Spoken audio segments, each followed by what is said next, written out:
The Galactic War Council signed Treaty 42 Alpha with unanimous approval, officially banning humans from participating in any future galactic conflicts. The decision came not from defeat, but from victory so complete it terrified every species in the known universe. 3 months earlier, they had invited Earth to help resolve a simple border dispute. Admiral Kythus of the Zephyrian fleet had issued the invitation personally, confident that human involvement would add legitimacy to their cause without significantly affecting the outcome. The conflict between the Zephyrians and the Mordaki Empire had raged for 18 months over mining rights in the Kepler Nebula. Both sides possessed advanced fleets, sophisticated weapons, and centuries of military tradition.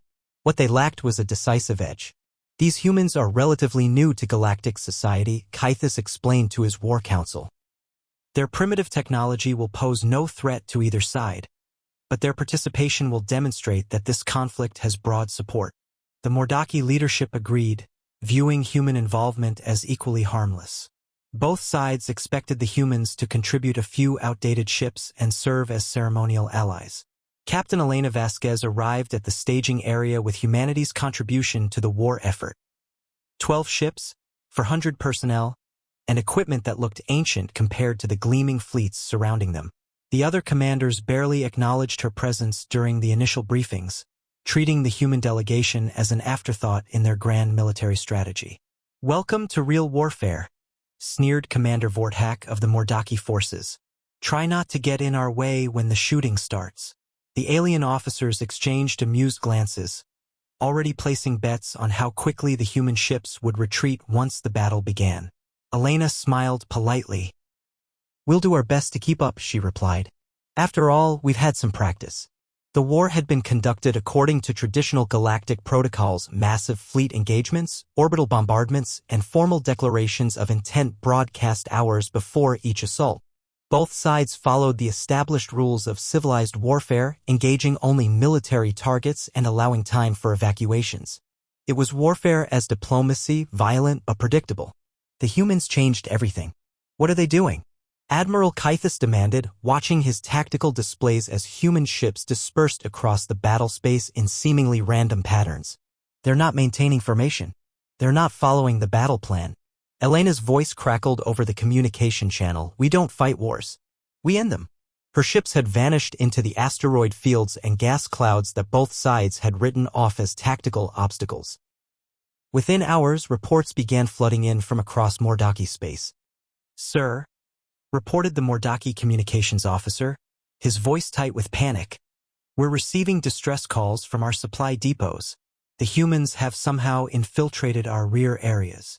Similar reports came from Zephyrian Command as human forces struck targets that should have been impossible to reach.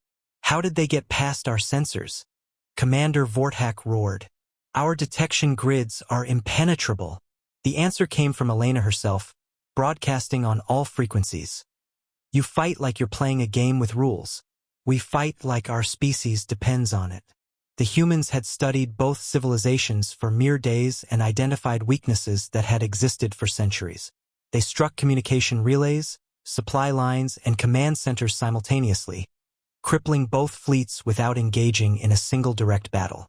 The Mordaki and Zephyrian forces found themselves blind, isolated, and unable to coordinate their massive fleets.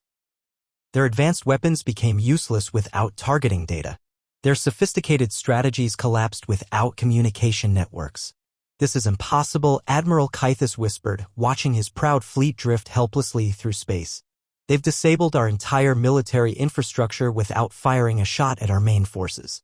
Elena's ships reappeared as suddenly as they had vanished, surrounding both fleets with weapons powered but not targeting anyone. "The war is over," she announced. "You can surrender to each other, or you can surrender to us.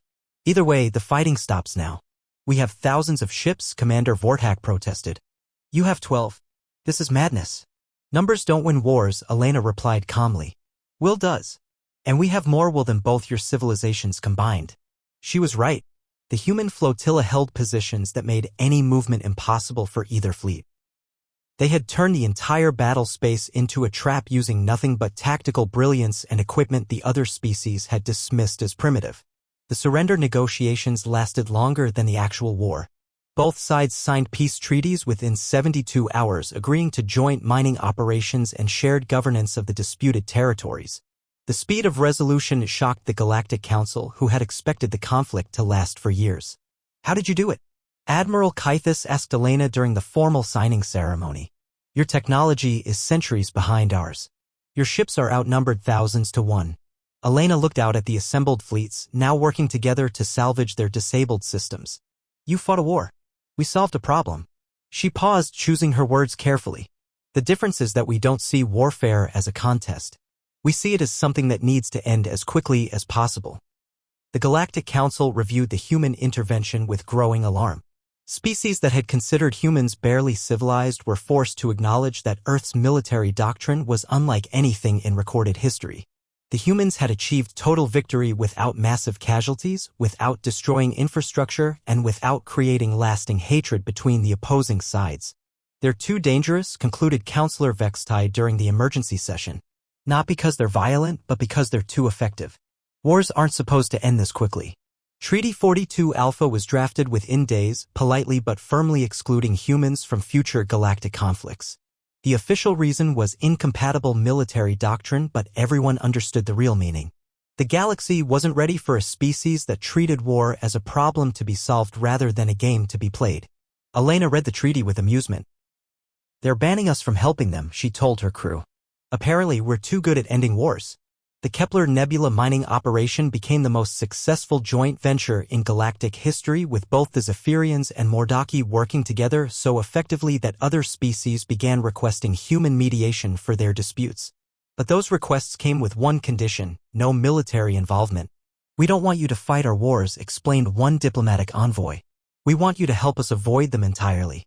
The galaxy had learned that humans were far more dangerous as peacemakers than as warriors because they actually knew how to make peace last.